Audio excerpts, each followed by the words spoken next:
Well, my career actually started with a different kind of minor, actually. I was a psychology and maths teacher in a high school in Victoria. I was 21 years old. I was teaching year 11 and year 12 students, and they were all taller than me. After quickly realising I wasn't really that thrilled to be a year 10 all boys maths teacher after class on a Friday, I got a role in recruitment. And it was really quickly after that that a role or an entry level HR position actually came across the desk for a mining and smelting company called Pasminco. And there in 2002, my career in mining started, and I haven't left the industry.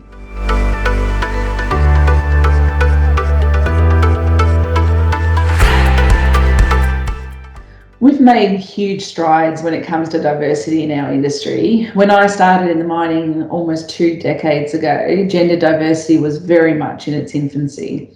Management and operation teams were heavily male dominated. I think females were approximately 8% of the industry back then, and they were predominantly in the administrative type roles as well. Today we see a much greater representation of women in management and trade and operator roles, which is great, and our industry really has embraced those attraction and retention strategies that are dedicated to gender diversity. So we're seeing male champions for diversity in other initiatives like mentoring programs for women in leadership roles. So although the figures today I think are only at 17%, so we do have a journey still to take. So continuing to focus on inclusive workplaces and practices like flexible work arrangements, more family-friendly rosters, childcare support, parental leave support, and certainly is important and will help us to continue. But I think the most important thing that we need to keep doing is actually promoting the amazing women we do have in our industry. It's very true that you can't be what you can't see. So we need to demonstrate to the next generation of women coming through, like initiatives like the one we're doing today, that there are opportunities that are available for women in our industry.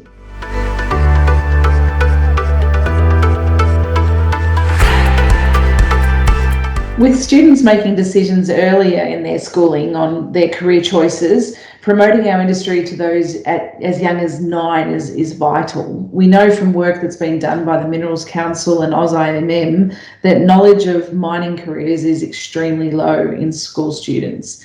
So that's where initiatives that bring an education and the industry together is actually really helpful. When I was working in Tennessee and now where I am at Bloomfield, I created a program called Educators Meets Industry. As I was a teacher straight out of university for a short time before I entered the mining industry, I understood how important it is for educators and those influential to students to know how industry, without having worked in it, it actually operates. So the possibilities of mining can be presented to the students when they're considering their options and the subjects they need to achieve that option. So Educators Meets Industry is designed to bring the career advisors, the teachers, the parents into the industry on a boots on the ground kind of experience.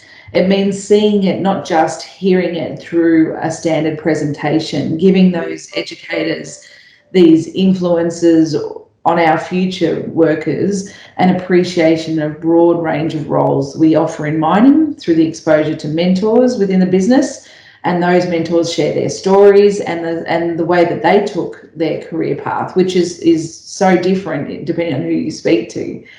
And this has been able to showcase women in mining as well as our industry overall, because the mentors promoted their journey, what influenced their decision making. And this program ended up bringing quite a lot of success to the businesses that I worked in, with increases in our apprentice intake and recruitment afterwards.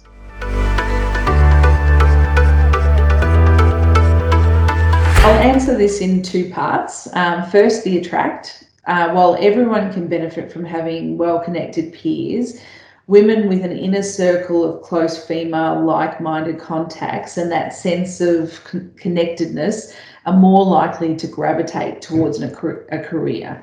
So making sure that we advertise and we promote women in the diverse range of opportunities that we do have available in our industry is important to be able to attract further women into our industry.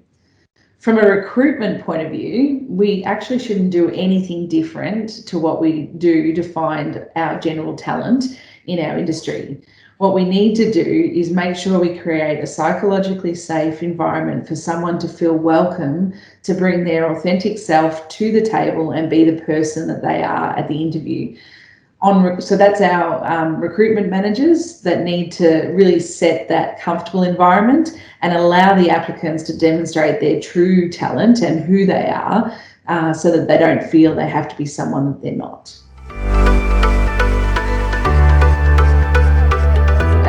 Personally, we know we need to do a lot better in this area, but we have provided a lot of opportunities for participation in professional mentoring programs that we're fortunate to have around the region.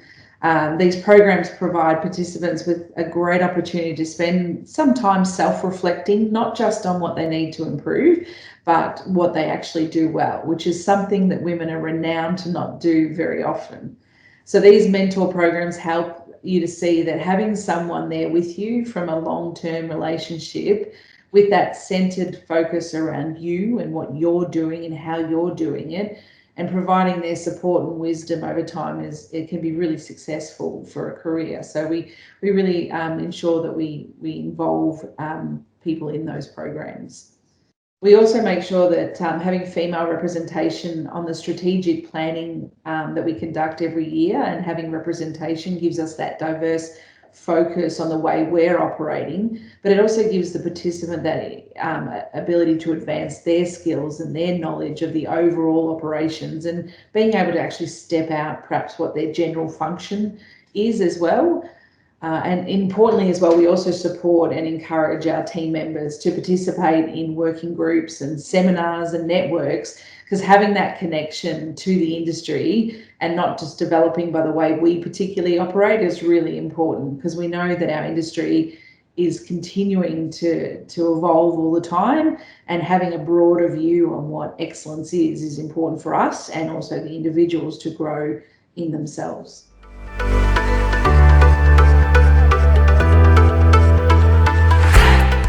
Look, from when I first started in the industry, which was about 20 years ago to today, I've seen diversity and inclusion become more integrated over time. I've seen, first, obviously, it starts from the CEO or the C-suite roles, supporting a clearly articulated vision for gender diversity and inclusion across the organisation. Because if we don't have that leadership on board with the rationale for increasing diversity, it will forever just be, words on a page or lip service or just a quota that the teams are working towards. Without the buy-in, we sort of build disgruntled leaders and workers around them, and that isn't helpful at all because it actually lends to a non-inclusive workplace, and we get pushback when we bring females into the workplace. So it's really important that those leaders are on board.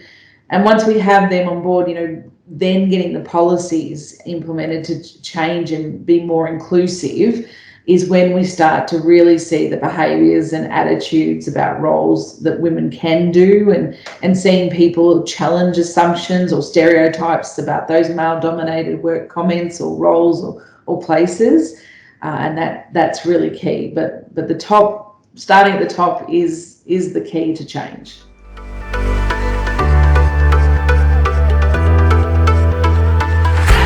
When we talk about organisational change, the words resistant and tension always spring to mind. We do have a lot of old school leaders still operating in our industry, and we still then therefore get that gender bias coming from them because it's what they've been used to. I mean, there was a time it was legislated that women couldn't go underground in coal mines. And this old school sort of attitude is what prevents women from reaching that senior leadership position in our sector. I know I've personally, over the years, had pushback from people accepting me as a leader in the industry. And I knew that it was gender that was my barrier, because I heard people say, look, girlie, this is the way it's done here. So I knew that they weren't accepting me for being the leader that I was, and accepting the position that I had.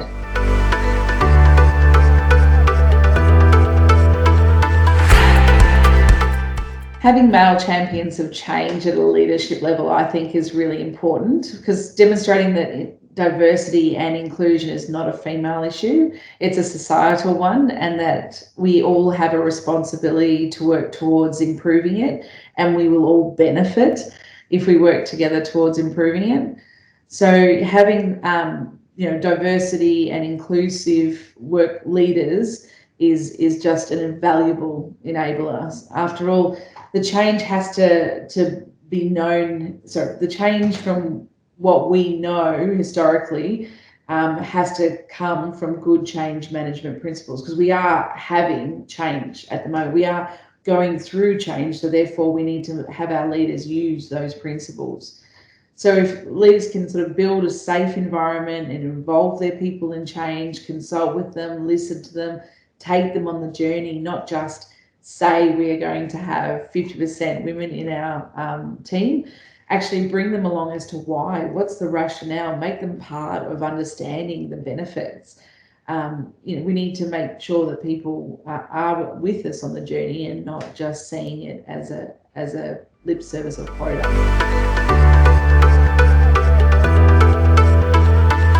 I'd be disappointed if Australia has to introduce regulations such as those in South Africa to increase our percentages.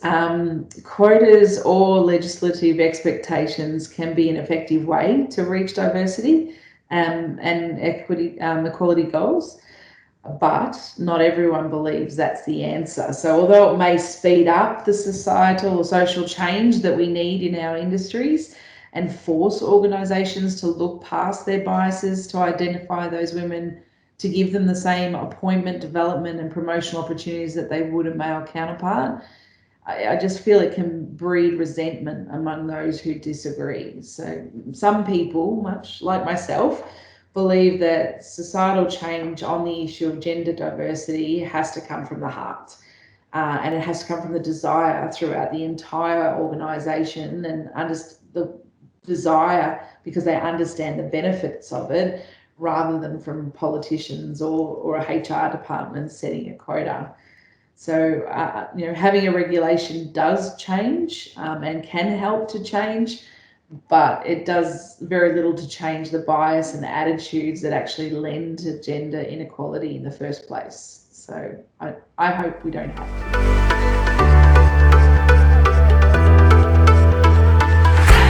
Look, I genuinely believe that if it wasn't for the fact that I worked with leaders who did demonstrate inclusive traits, such as having a visible commitment to make diversity and inclusion a personal priority, and demonstrating an open mindset and deep curiosity about others and listening without any judgment at all, then I wouldn't be where I am today.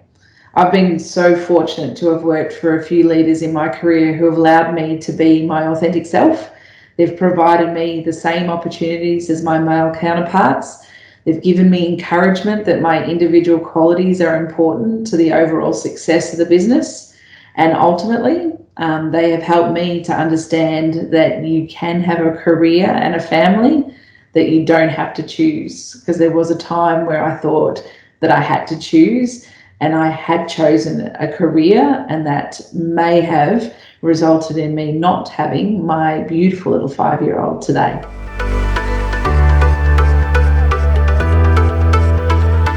Yeah, look, if I could go back and tell myself something earlier in my career, I would say having a mentor is not the sign of a weakness or inability to do your job, Renata. I wish that I'd understood that, in fact, it's actually a sign of strength in character to accept one, and that everyone can do with support to be a better leader, and that we should accept that with open arms and not feel that it's any sign of weakness at all. Having the guidance, the encouragement, the support of a trusted and talented mentor throughout your whole career journey is important. And many of us will come to realise that it's no surprise that most of us will say that a successful and influential person in our life has helped us to define who we are today, and that relationship was really, really important to that making who we are. And I know I do today, but it took me a while to actually understand that, and I should have done that a lot earlier in my career.